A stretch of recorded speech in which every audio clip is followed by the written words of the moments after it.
This is an Allen Bradley PowerFlex 70 adjustable frequency drive, usually found in semiconductor fabs, but can also be used in several other automation-focused industries. These VFDs control the speed and torque of motors in the process in order to match certain specifications needed for the intended products.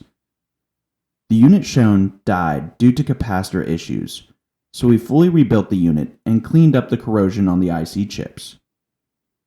We are showing our final power-on test with a standard test motor in order to check the functions and interface properly.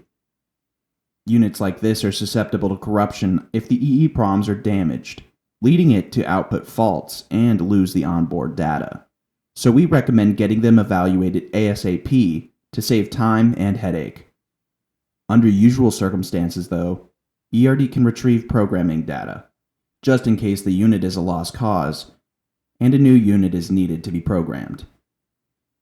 ERD repairs units from every aspect of semiconductor manufacturing, and drives from most industries.